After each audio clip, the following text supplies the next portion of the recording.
અને હવે મુદ્દાની વાતમાં આગળ વધીશું। મહત્વનો મુદ્દો જેના પર ચર્ચા કરીશું અને એ મુદ્દો છે કે લ્યો બોલો 10 પાસ ડોક્ટર કે જે આખું આઈસીયુ સંભાળે છે, એણે એના ઘરની ઉપર આખું આઈસીયુ વોર્ડ ઊભું કરી દીધું છે।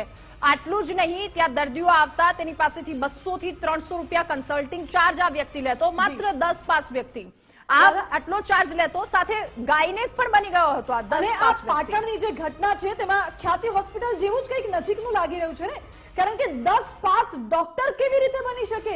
સુરેશ ઠાકોર એક તો ડિગ્રી વગર ડોક્ટર બની ગયો, હોસ્પિટલ ઊભી કરી નાખી, એ પણ આઈસીયુ વોર્ડ વાળી હોસ્પિટલ, અને એ હોસ્પિટલમાં લોકોની સારવાર કરતો હતો કોઈ પણ ડિગ્રી વિના, કોઈ પણ જાતની માહિતી વિના, તો દર્દીઓને દવાઓ આપતો હતો। જો એમાં પણ કોઈ મૃત્યુ થયું હોત અથવા કોઈ ગંભીર ઘટના ઘટી હોત તો શું આના વિરુદ્ધ કાર્યવાહી થતા? અત્યારે પકડાય છે કારણ કે ખ્યાતિ હોસ્પિટલ કાંડ બહાર આવ્યો છે અને એ જ રીતે નકલી હોસ્પિટલોનો રાફડો જે છે તે ધીરે ધીરે સામે આવી રહ્યો છે। અગાઉ સુરતમાંથી પણ આ જ પ્રકારે નકલી હોસ્પિટલ પકડાઈ હતી।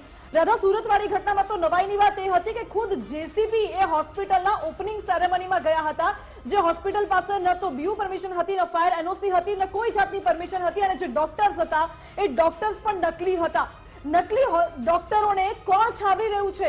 કારણ કે આટલી મોટી હોસ્પિટલ ઊભી કરવી એ કોઈ પત્તાના મહેલ જેવી તો વાત નથી બનાવવાની। બિલકુલ, એટલે આ તેના ઘરે અત્યારે જ્યારે એસઓજી પોલીસ પહોંચી, પાટણ એસઓજી, અને તપાસ કરવામાં આવી, સમગ્ર ભાંડો ફૂટ્યો છે, પરંતુ એ પહેલા પણ અહીંયા દરોડા પાડવામાં આવ્યા હતા। પરંતુ આ 10 પાસ યુવક શાતિર કે જેણે પોતાના ઘરે બીએચએમએસ અને એમબીબીએસ નામના બે જે સાચા ડોક્ટર હતા એના બોર્ડ લગાવી દીધા હતા। અને જ્યારે તે વખતે પૂછપરછ કરવામાં આવી પોલીસ દ્વારા, તેણે જણાવ્યું કે આ બંને ડોક્ટર અહીંયા વિઝિટ કરે છે અને પ્રેક્ટિસ કરી રહ્યા છે। આ બંને ડોક્ટર આવે છે અને એમની ગેરહાજરીમાં સંભાળે છે। માનસી, હવે બીજી એક વાસ્તવિકતા જોવા જઈએ તો કોઈ પણ હોસ્પિટલમાં જ્યાં નર્સ રાખી દેવામાં આવે છે, અમુક એવી ઘણી બધી સામે હોસ્પિટલો આવી છે કે નર્સ કે જે માત્ર 10 પાસ હોય છે અને એ ઇન્જેક્શન આપે છે, એ બોટલ ચડાવે છે, ક્યારેક ક્યારેક તો વોર્ડમાં એને મૂકી દેવામાં આવે છે।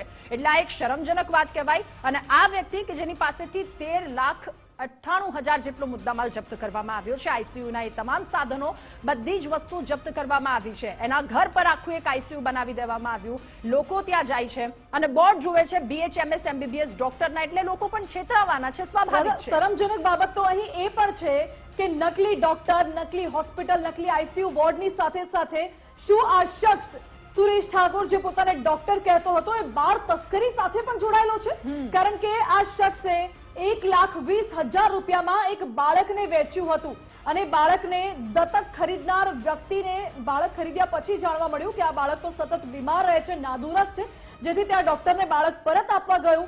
જાણે કે કોઈ વસ્તુ હોય, આ તો બાળક છે, આ જીવ છે, તમે જીવ સાથે આ રીતે ચેડા કરો છો, તમને શરમ આવે છે કોઈ?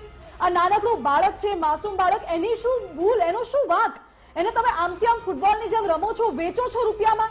અને વ્યક્તિ જ્યારે બાળકને પાછું આપવા જાય છે, ડોક્ટર પાસે પૈસાની માંગણી કરે છે, ત્યારે ડોક્ટર એમ કહે છે કે વેચેલો માલ પરત નહીં લેવાય। આવું ડોક્ટરનું વલણ જોવા મળ્યું હતું। શું ડોક્ટર બાળ તસ્કરી કરે છે? આ બાળક કોનું હતું, ક્યાંથી આવ્યું, તે પણ સવાલ અહીં ઉઠી રહ્યો છે। રાધા, માનસી, આ બધા સવાલની સાથે ઘણા બધા, આ એક પ્રથમ કિસ્સો સામે નથી આવ્યો નકલી ડોક્ટર કે નકલી વ્યક્તિનો સામે આવવાનો, પરંતુ આવા ઘણા બધા કિસ્સા સામે આવ્યા। સવાલ એ ઉઠી રહ્યો છે કે આવા લોકોની હિંમત કેમ થઈ રહી છે?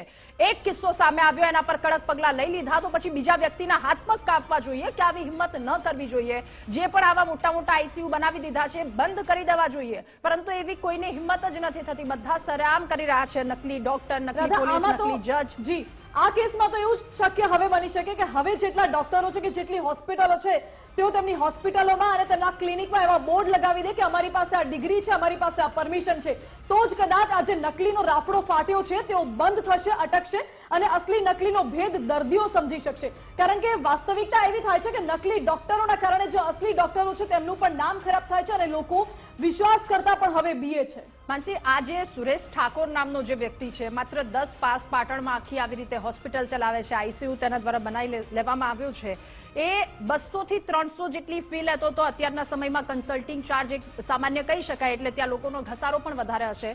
સાથે ન માત્ર દવા આપતો, બોટલ ચલાવતો, આઈસીયુ, પરંતુ એ ગાયનેક અને સ્કિનનો ઓપીડી ચાર્જ જે પણ સૌથી વધારે લેતો। એટલે આ એક શરમજનક વાત કહી શકાય કે જ્યાં બાળકને જન્મ આપવાના છે, આટલી સિરિયસ, આટલી એક મોટી મહત્વની વાત છે, ત્યાં પણ તે ચેડા કરતો હતો, બાળક આવ્યા પછી પણ ચેડા। અત્યાર સુધી આરોગ્યમાં નકલી ઘી, નકલી તેલ બધું સામે આવતું હતું, ત્યાં સુધી સીમિત હતું કે આરોગ્ય સાથે ચેડા થઈ રહ્યા છે। આરોગ્ય વિભાગ કાર્યવાહી કરે છે. હવે તો સીધી નકલી કચેરી પહેલા સામે આવી હતી, નકલી હોસ્પિટલો સામે આવી રહી છે, બોગસ ડોક્ટરો ઝડપાઈ રહ્યા છે. આ કઈ દિશા તરફ આપણું આરોગ્ય તંત્ર જઈ રહ્યું છે તેને લઈને સવાલ ઉઠે છે. આ બાબતે તટસ્થ તપાસ થવી પણ જરૂરી છે.